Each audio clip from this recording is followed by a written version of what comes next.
This documentary was 2 years in the making. Every trip that I've taken across the globe always had a theme akin to a movie or a documentary. Now I turn my attention to the ultimate prize, the land of the rising sun. So of course it dawned upon me that Japan in 2017 is in an uncertain decade. The bubble, or the miracle as they call it, from the 70s, 80s and 90s had suddenly crashed, and Japan found itself in a time in which their growth was stagnated.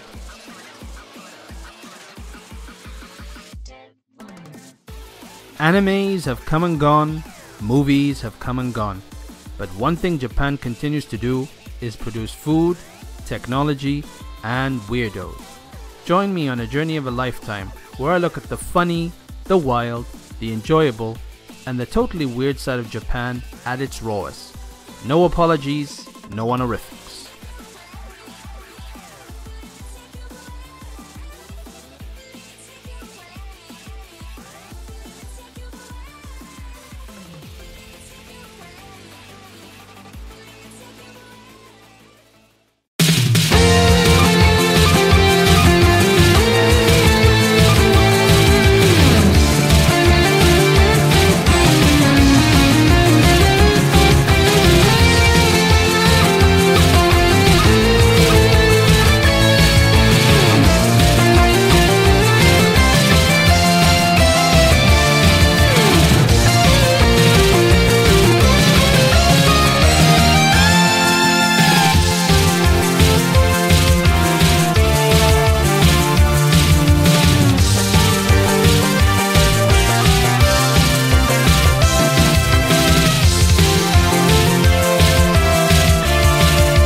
Have you ever had that feeling like you just walked out of a cave? I think Japan would do that to any gaijin like myself, here in the land of Hondas, sushi, Doraemon, and Naruto. I've encountered so much weirdness, it makes me want to jump in a pool of ice cream while swimming after 20 Hello Kitties. Weird, right? You got my point. I think the jet lag got to me. Okay everyone, I admit, I wasn't honest with you. If you remember in the last episode, we left off at the approach to Osaka Castle. Well, I didn't even share with you my hilarious experience at Kansai Airport. So let's do that. Enter the leftover bin. Hi! Now that is something else. Sugoi ne! Leftovers rights. Now you can donate your lovely leftovers, such as ramen, half-eaten burgers, and cold fries. Can someone please tell me, what the hell does an X stand for in a water dispenser? Ah! Boiling water! Yabai! I wonder how many people actually gargle boiling water. The question is, if you boil a kettle, can you gargle? Let's give it a try. You really didn't think I was gonna do that, right?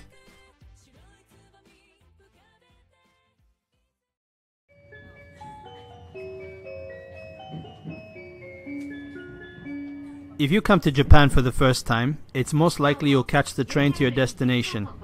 You'll definitely be nervous, and you'll listen to each and every announcement to make sure you don't miss your station. Now, just to give you a little sample of what's yet to come, have a listen to the announcement and see if you can look out for Ben Tencho Station.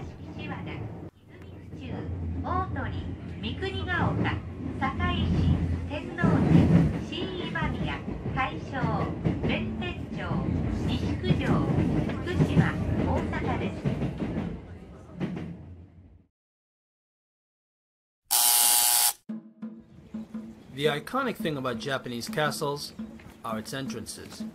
But as soon as you enter, you begin to wonder, Is this the only entrance? I've come to notice there are many entrances before you enter the castles themselves. I don't know what the purpose is. It's either to intimidate the visitors or to make it very difficult to sneak in.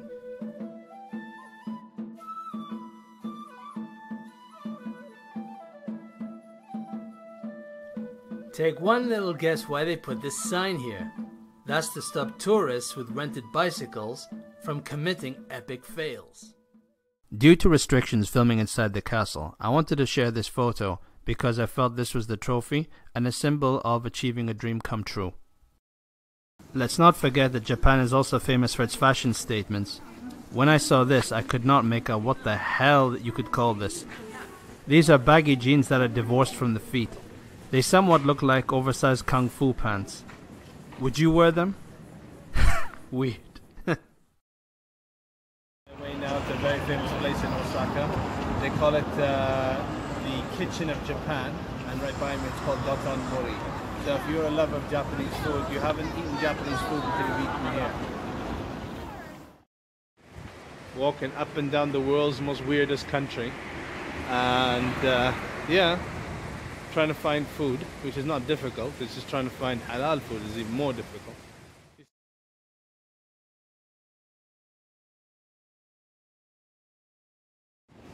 It doesn't get any weirder.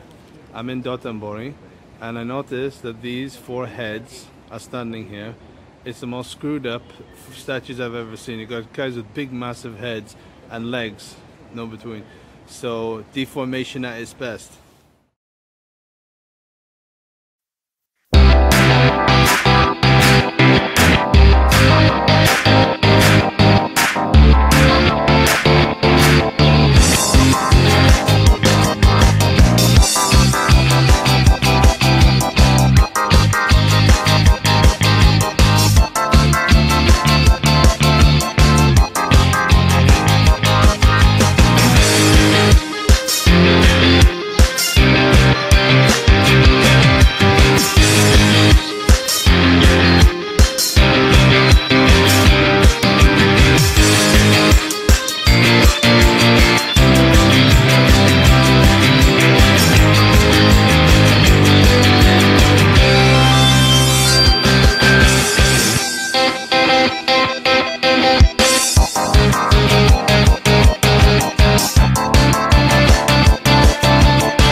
Japan does not like people who think only of themselves, but would like them to think of others before they injury to others.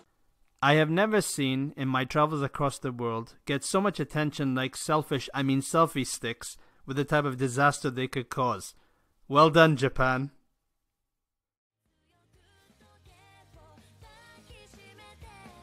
Strangely, for the world's most technologically advanced nation, they live their life by the most retro of means, with a twist. In Japan, life evolves around vending machines. Imagine you can get everything from cigarettes, beer, sweets, and yes, even your lunch. Amazing. Well, at least you don't have to complain about customer service. I even heard they got vending machines in the mountains. Do you think they'll ever put vending machines in the desert?